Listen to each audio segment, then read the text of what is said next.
evening, St Columba, and welcome to this evening's bedtime story from the TP in the library.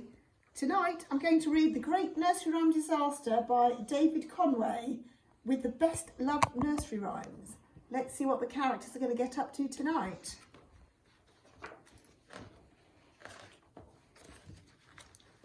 Little Miss Muffet was bored. She was bored of being the same old nursery rhyme, and she'd quite enough of that scary little spider.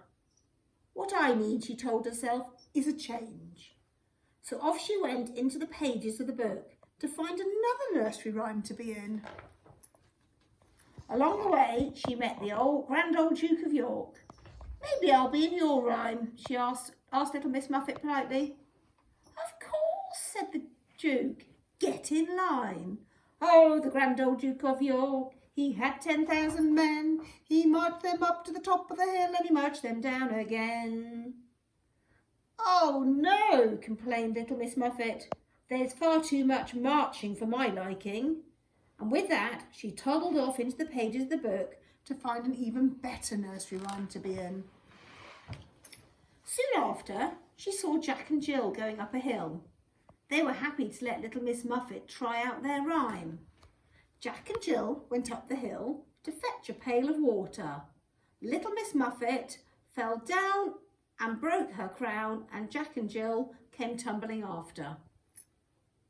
"The nursery rhyme is much too painful," said little Miss Muffet, hobbling off to find a rhyme that didn't hurt so much. On the next page, little Miss Muffet spotted a mouse by an old grandfather clock.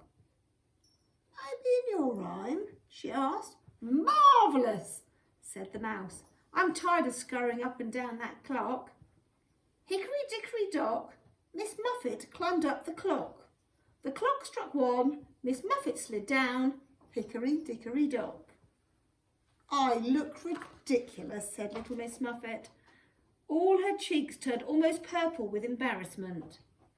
And with that, she sneaked off to find a rhyme that didn't make her look quite so silly. Further on, little Miss Muffet met Johnny Flynn and little Tommy Stout. The two boys giggled at each other as they were going to let her try out their rhyme. "Ding dong bell, Miss Muffet's in the well. Who put her in? Little Johnny Flynn. Who pulled her out? Little Tommy Stout."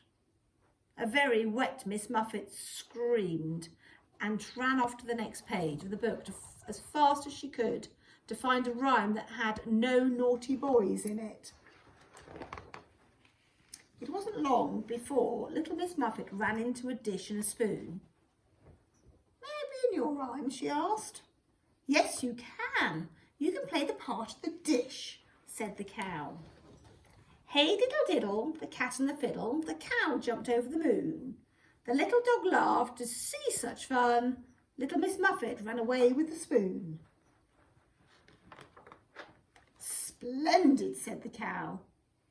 But the dish wasn't happy, and a terrible rumpus broke out all over the page. "I'll have you know I've been running away with that spoon ever since this rhyme was written," screamed the dish. The rumpus spilled over into the next page. "Sing a song, a sixpence, a pocket full of rye, 24 blackbirds baked in a pie. When the pie was opened, the birds began to sing, and I wasn't that a dainty dish to set before the king." And then the next one. The Queen of Hearts, she made some tarts, all on a summer's day. The Knave of Hearts, he stole the tarts and took them clean away. And before you could say Peter Piper picked a peck of pickle pepper, the whole book of rhymes was thrown into chaos. The Queen of Hearts wasn't making tarts anymore, but Incy Wincy Spider was. Mary didn't have a little lamb, but instead was followed by 3 blind mice. And it wasn't Humpty Dumpty falling off the wall, but old Mother Hubbard. While all this was going on, little Miss Muffet, who by now had decided that she no longer needed a change, tiptoed quietly back through the page of the book and returned to her very own rhyme. But she soon remembered why she had wanted to change in the first place.